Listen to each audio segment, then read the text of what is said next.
Bonjour les filles, bonjour Bergerette. Bonjour. Bergerette, tu es une experte de la beauté, une experte des massages, une experte de l'esthétique. Nous avons aujourd'hui Joanne qui a 21 ans et Joanne en fait se pose la question à savoir comment est-ce qu'on s'épile le maillot, mais correctement. Est-ce qu'il y a une méthode? Est-ce qu'il y a des tendances? Est-ce que tu peux nous parler un petit peu de l'épilation du maillot? Alors la tendance actuelle, c'est l'épilation intégrale. D'accord, c'est-à-dire qu'on ne laisse aucun poil Aucun poil. sur le maillot. Voilà, D'accord. aucun poil sur le maillot parce que c'est très bien pour l'hygiène. La meilleure méthode, s'il y a une meilleure méthode. Pour moi, la meilleure méthode, c'est l'épilation à la cire traditionnelle parce que ça reste encore naturel. Puisque ici, je n'utilise aucun appareil électrique. Très bien. Est-ce qu'il y a une forme, à part l'intégrale, mais bon, toutes les femmes ont pas envie de faire l'intégrale. Est-ce qu'il y a une forme à la mode en ce moment? Le ticket de métro, on a entendu parler du ticket de métro. Qu'est-ce qu'il y a d'autre? Le triangle? Je sais pas, qu'est-ce qu'il y a d'autre? Non, les filles sont assez traditionnelles, en fait, pas de forme très très précise. Le ticket de métro, ça reste encore, entre guillemets, à la mode, mais personne ne le demande aujourd'hui. Elles veulent des maillots échancrés ou alors juste le maillot classique pour certaines femmes qui n'ont pas l'habitude de s'épiler et qui ont peur de l'épilation, puisqu'elles ont peur que ça fasse mal, elles ne connaissent pas les méthodes. Bon, à ces jeunes filles, je préconise l'épilation du maillot classique. Maillot classique. Métro. Non, le maillot classique. Non, juste ce qui déborde du maillot en fait. Juste ce qui déborde du maillot pour une première approche. Après une deuxième approche, elles peuvent aller dans le maillot échancré. Bien. Petit à petit. Venir petit à petit pour ne pas être brusqué, pour ne pas avoir trop mal et dire non, je ne veux plus venir parce que ça fait trop mal. Non, ça ne fait pas mal, il faut commencer petit à petit. Oui, et puis il y a surtout, les filles, n'oubliez pas que l'intégrale, on parle bien de maillot intégral, donc il faut enlever sa culotte, c'est ça? Donc il faut pas être pudique non plus. Ah non, mais de toute façon, je mets à l'aise les gens, moi-même. Ah mais bon, c'est pas évident. Moi je sais que je suis pudique. Non, non, moi non. Oh, avec moi, on n'est pas très pudique. Hein. C'est vrai? Oui. Enfin voilà. Bon, l'intégrale, les filles, pour aller à la plage, c'est super. Voilà, c'est vrai que hygiéniquement parlant, c'est top. Quand il fait très chaud, on transpire. Les femmes ont leurs règles une fois par mois, donc voilà, c'est vachement bien. Et du coup, à la cire. À la cire. Pour éviter une repousse qui gratouille, c'est ça? Parce que quand on le fait au rasoir, ça gratte. Ah oui, ça gratte et puis c'est pas très très intéressant pour le partenaire, ça pique. Ah, j'avais pas pensé à ça. D'accord. Ça pique. Ok, d'accord. Merci Bergerette. Les filles, j'espère que vous avez pris tous les détails concernant les épilations du maillot à faire en douceur pour un résultat spectaculaire. Bonjour les filles, bonjour Sandra. Bonjour Stéphanie. Les filles, j'ai la chance aujourd'hui d'être avec Sandra qui est notre coach coiffure. Sandra, il faut aider Christine. Christine, elle a 25 ans. Coucou Christine. Bonjour Christine. Christine, tu as les cheveux longs, tu as envie de te couper les cheveux, mais Christine, elle a peur que ça fasse un garçon manqué. Comme beaucoup d'idées reçues d'ailleurs, Sandra, tu es d'accord avec moi? C'est vrai. Donc comment est-ce qu'on peut aider Christine aujourd'hui pour la réconforter et lui donner des conseils en lui expliquant que même un cheveu court peut donner une allure féminine quand même. Ouais, je parle en connaissance des causes. C'est vrai que c'est possible. Une coupe courte n'est pas forcément synonyme de masculin. Donc moi, ce que je peux proposer à Christine, c'est déjà dans un premier temps d'y aller étape par étape, d'y aller progressivement, pour déjà faire connaissance avec sa nouvelle texture de cheveux. Donc si elle a les cheveux en bas des fesses, voilà, couper progressivement, c'est ça que tu veux dire? Mais peut-être pas lentement. Elle peut passer du très long au carré, et puis si elle se sent en confiance, même dans la semaine d'après, elle peut recouper plus court, mais c'est juste pour vraiment apprendre à gérer sa texture déjà, et savoir, Christine, que le cheveu court est souvent bien plus féminin qu'un cheveu long, sans forme, tout le temps attaché. Avec un cheveu court, on peut faire des petites mèches, on peut se lâcher en couleur, on peut déstructurer, on peut avoir un côté plus court, un côté plus long. Donc du coup, ça fait plus dynamique et ça met en valeur la féminité. Donc moi, je l'encourage. Il faut y aller progressivement. Il faut être bien conseillé par son coiffeur pour choisir la coupe courte parce qu'il y a plusieurs coupes courtes différentes. Et on n'est pas obligé de faire quelque chose de strict pour féminiser. Donc pour répondre à ta question, Christine, c'est de faire une coupe courte par exemple avec des mèches beaucoup plus longues pour donner un effet plume par exemple. Hein, des mèches plus longues, effilées, déstructurées. Après tout dépend de la personnalité et du look de Christine. Bien. Et puis on a remarqué aussi qu'avec les cheveux courts, ça fait ressortir la couleur, non pas la couleur, la forme des yeux, la personnalité, la forme du visage. C'est vrai, tout à fait. Et ça marque effectivement davantage la personnalité. On dit souvent que quand on a les cheveux longs, c'est parce qu'on a envie de se cacher derrière ses cheveux. Pour certaines on l'entend souvent, ça. Pour certaines personnes, c'est vrai que c'est un bouclier, si je peux dire. Oui, c'est ça, une carapace. Voilà, on l'entend souvent, ça. Et après, tout dépend de la personnalité. Il faut que chacun, la finalité, c'est que chacun se sente bien dans sa peau, que ce soit court ou long. Et tant qu'on n'essaye pas, on ne peut pas savoir. Donc moi, j'encourage à essayer.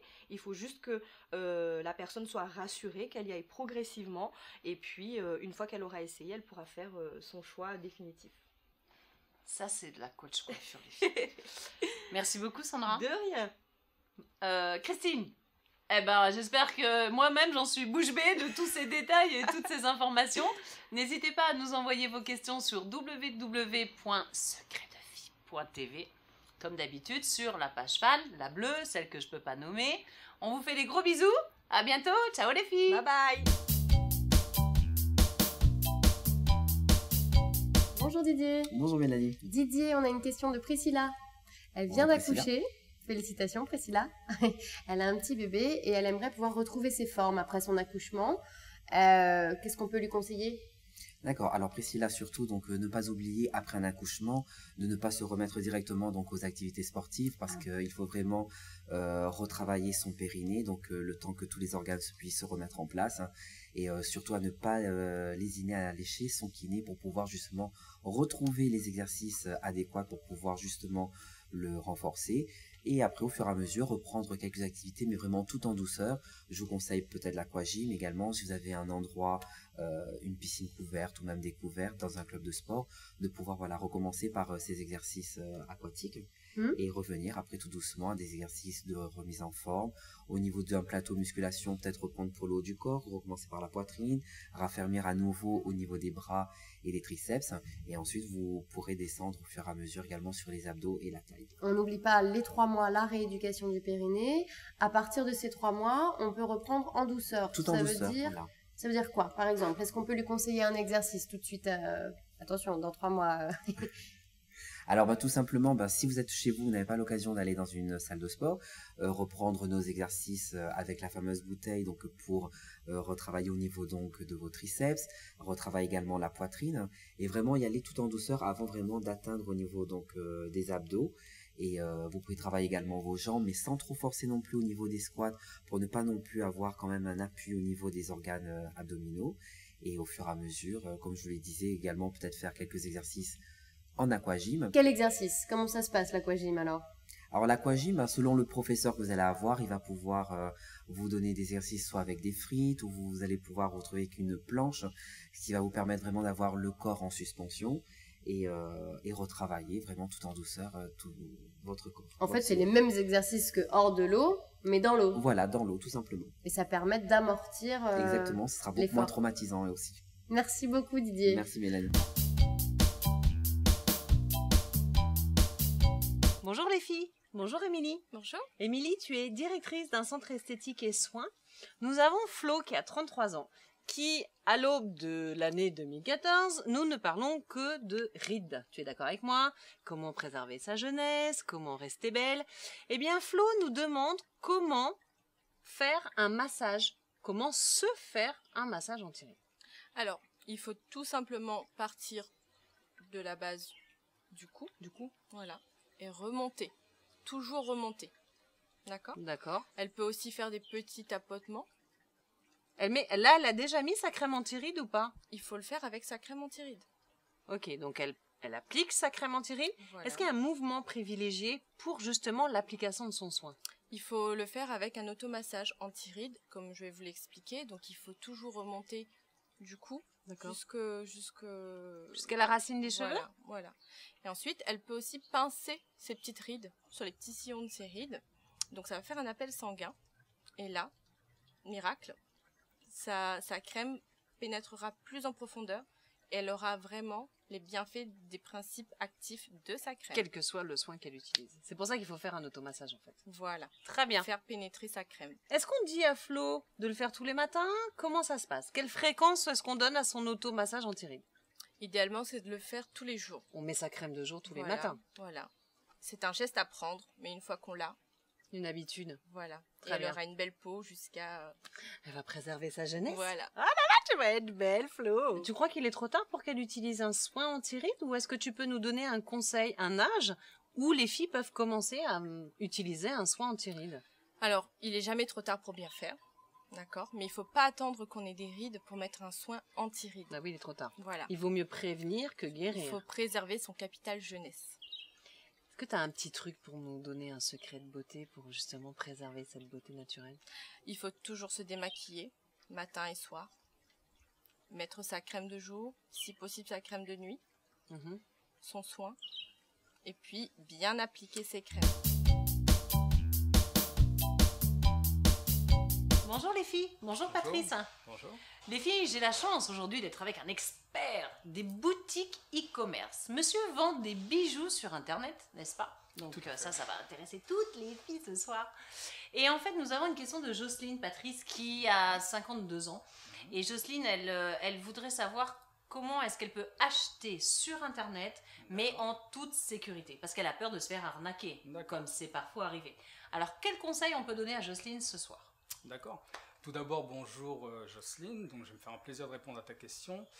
Alors, pour commander sur Internet, c'est très très simple. On est en 2014, c'est ultra sécurisé. Il y a des petites choses à savoir pour avoir aucun souci.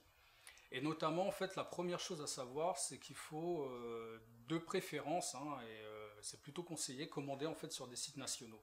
Donc des sites qui sont basés en métropole, à La Réunion, voire en Europe. Donc l'avantage de ça, c'est que vous aurez des délais de livraison beaucoup plus rapides et vous allez aussi avoir les garanties en fait inhérentes et les garanties en fait de la loi française sur les produits que vous allez acheter. Quand vous commandez sur un site en ligne, au moment du paiement notamment, il faut vous assurer en fait que le site soit bien sécurisé. Donc en fait, pour le vérifier, c'est très très simple. Vous regardez sur votre URL et vous allez voir en fait les sigles apparaître HTTPS.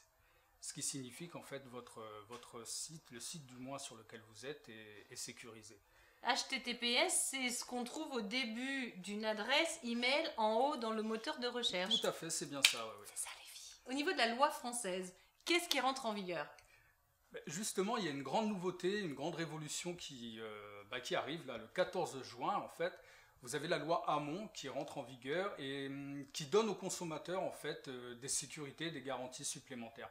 Par exemple, vous avez 14 jours pour retourner un produit ou pour vous faire rembourser s'il ne vous convient pas.